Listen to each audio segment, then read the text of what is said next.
On this edition of Lexington Now, trails news, expungement, and disposing of household hazardous waste.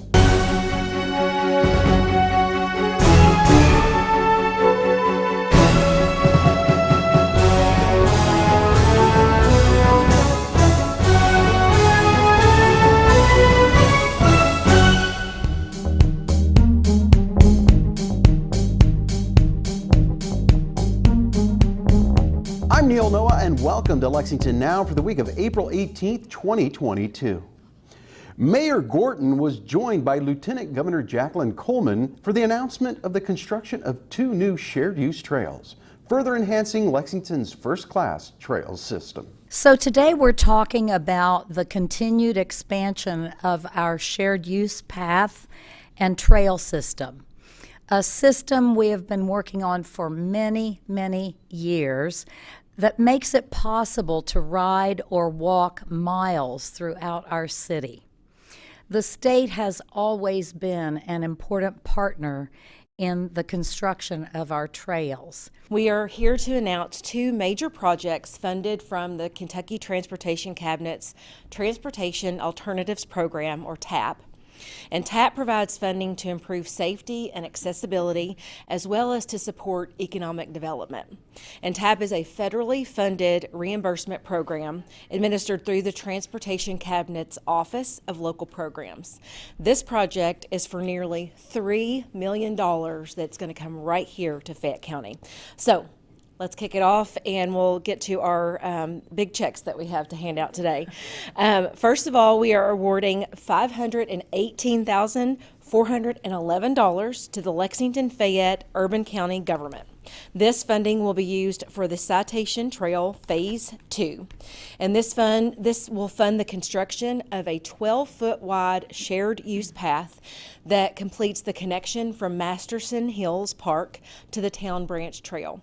Extending the Citation Trail provides residents access to a continuous off-road shared use path system that connects parks, neighborhoods, industrial parks, Veterans Healthcare, Bluegrass Community and Technical College, Townley Shopping Center, and the Distillery District, Rupp Arena, the Lexington Convention Center, and Lexington's downtown area. So I'm pretty sure we've just connected all of Lexington.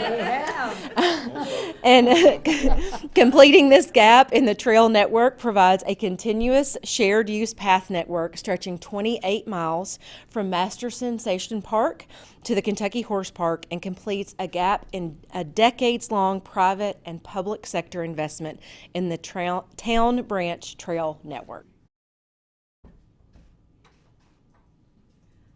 We are awarding a $2.3 million check also to the Lexington Fayette Urban County government, and this funding will be used for the Alumni Drive shared use path.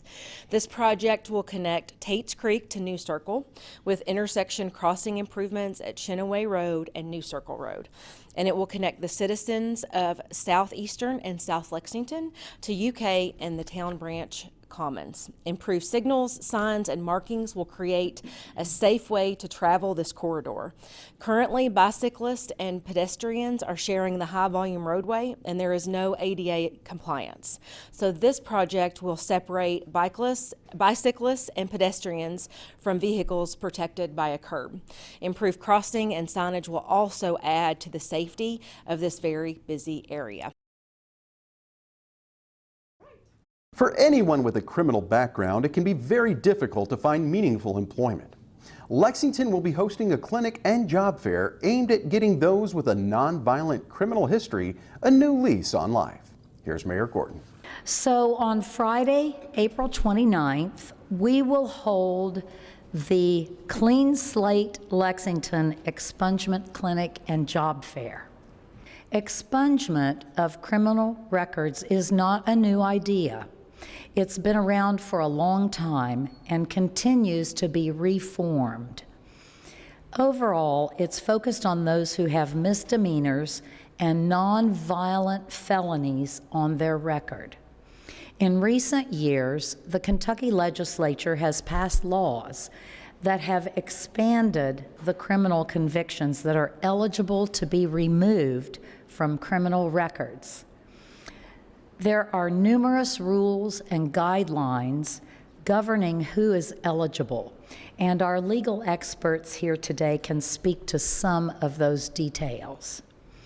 The reason this matters is that it can be very difficult for someone with a criminal background to get a job, continue their education, or find housing. I am a firm believer in second chances, and expungement truly provides that opportunity. Clean Slate Lexington Expungement Clinic and Job Fair was really birthed out of the need to address the barriers that so many people in our community face. As we continue to see positive growth in affordable housing and jobs coming to our region, we still have barriers in accessing these opportunities. In December of 2021, the Kentucky Supreme Court ruled unanimously to allow indigent people who were convicted of some criminal offenses to have their records expunged without having to worry about the financial barrier. Though there still seems to be some ongoing challenges as it pertains to our courts, myself and several of the organizations represented here have partnered to sponsor this event. This will allow constituents who have had previous run-ins with the law to have a second chance at getting jobs to support their families, access to financial assistance for post-secondary education, and even obtain housing as year-olds convictions still show up on background reports. A study in 2019 conducted by the University of Michigan Law School found that people who received expungements saw their wages increase by 25% within 2 years. This would address the economic barriers to equity in several systems in our community, such as education, housing, workforce, and health. The expungement of years-old convictions also give constituents the opportunity to reintegrate into the community by also having their voting rights restored. The event will also give the opportunity for individuals to meet with employers in the region who are hiring. As of today, I believe the employers that are coming have over 345 open immediate job opportunities. That will help to fill the employment gap that we see in Lexington. The expungement process is designed to help people who have served their debt to society and have lived a law-abiding life since then, or who were accused of a crime but were acquitted or had their charges dismissed, to clear their criminal records and move forward with their lives. Having this information remain available on public records when there's no continuing reason to do so prevents people from getting employment, obtaining stable housing, or obtaining loans. These are all things that enable people to better themselves and provide stability for themselves and their families. And the fact that you have so many different organizations and entities here that agree on this, the General Assembly, Chambers of Commerce, social justice organizations, legal aid organizations, everyone is all on the same page on this.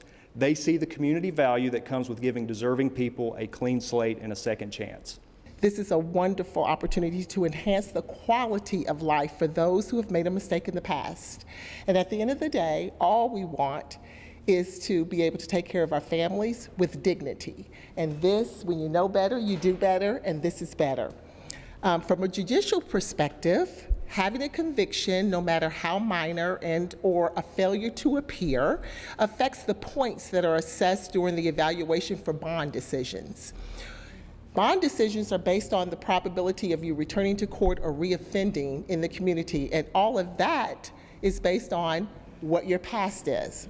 So getting criminal records expunged, even if you get a traffic ticket, will affect whether or not sometimes you're arrested, and sometimes if you have a bond that you can't post. April is National Second Chance Month, a month dedicated to the importance of securing that second chance opportunity for a returning citizen. And we know that employment is a very critical element of that second chance opportunity. Kentucky has twice as many job openings as we do unemployed workers, so this type of an event could not come at a more pivotal time, bringing together the companies in need with the individuals in need who need just a bit of help to get to that next step. Disposing of your household hazardous waste when we come back.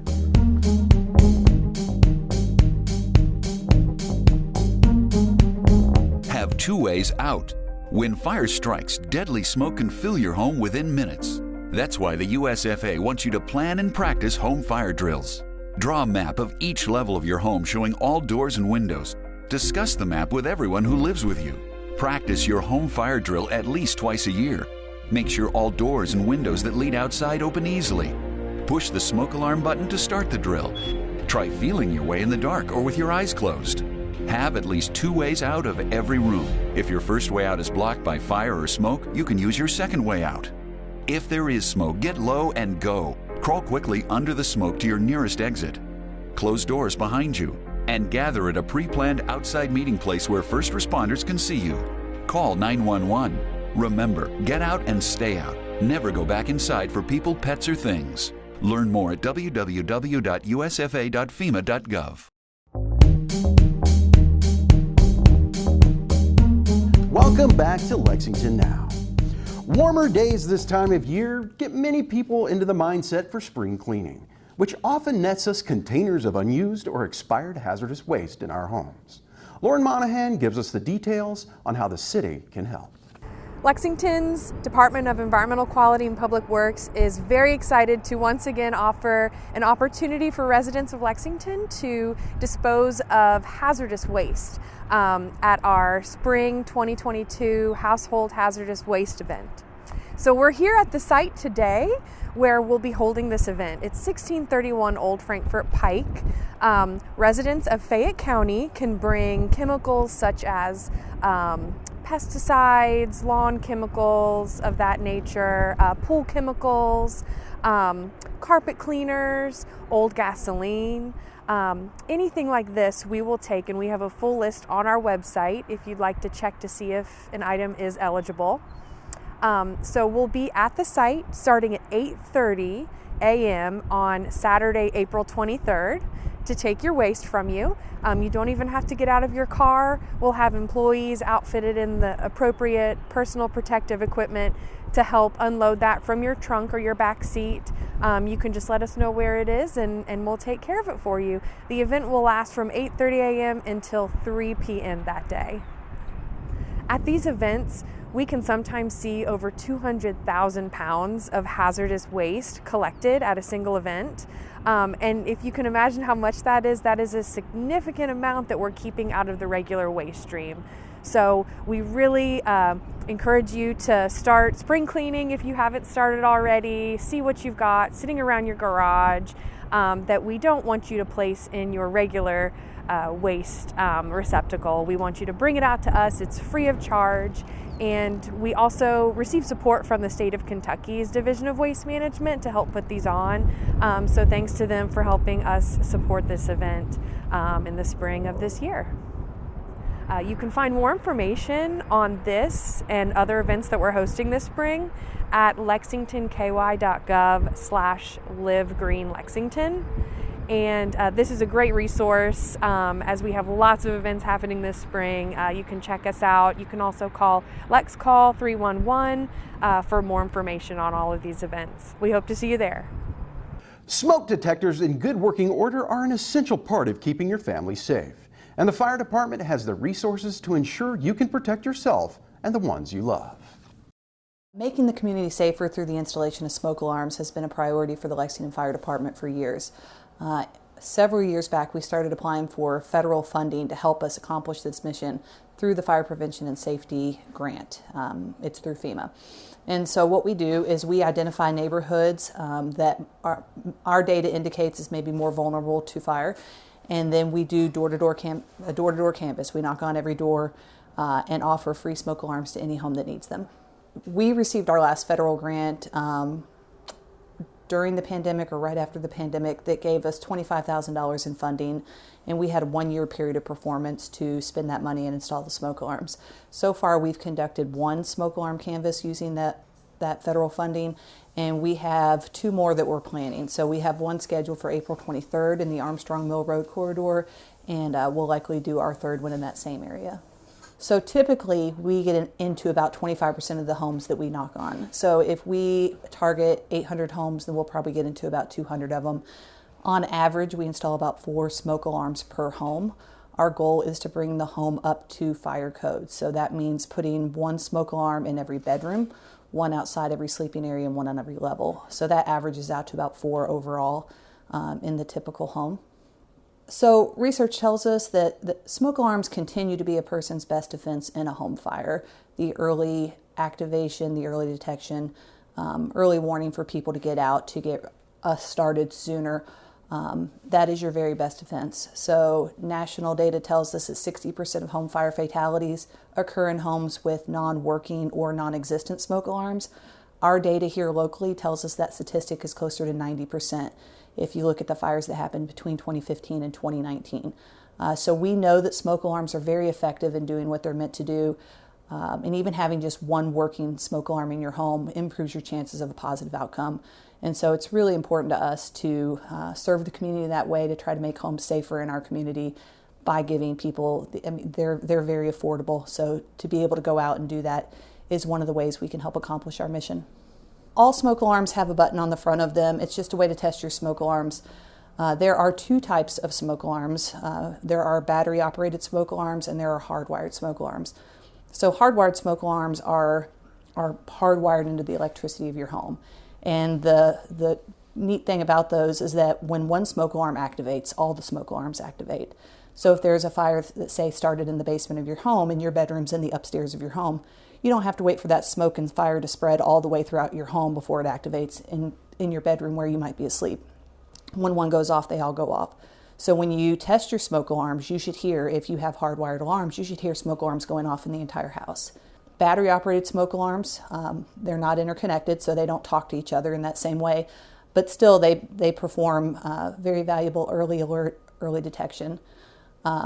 And they have a button on the front. You would just press that. It's going to cycle through a series of beeps, and that lets you know the batteries are working the way they're supposed to. If you hit that button and it doesn't cycle through beeps, or if you start to hear a chirp means that you have a low battery, and that would mean you would need to change the battery, or if it's a sealed alarm, you just need to change the entire unit. So smoke alarms have kind of evolved over the years. If you still have one that's operated by a battery, the recommendation is to change it twice a year, every 6 months. We usually say when the time changes, change your smoke alarm battery. At a bare minimum, you should do that once per year. However, the smoke alarms that we're installing, they have a 10-year sealed battery in them. So the battery should last the life of the alarm.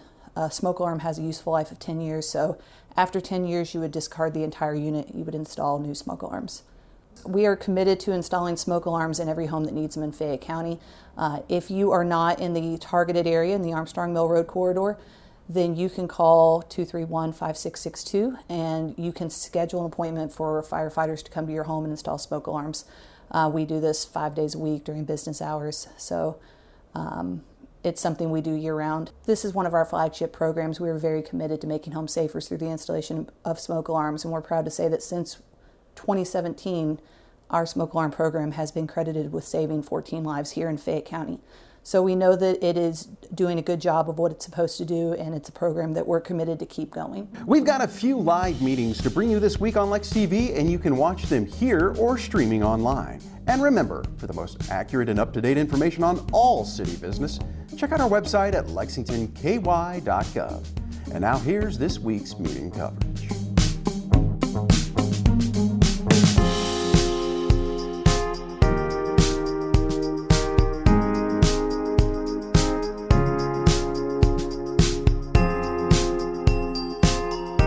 That's all for now, but as always, you can keep up with us on social media. Check out the latest traffic updates on Twitter at LexRex, or catch our live traffic cams on lexingtonky.gov.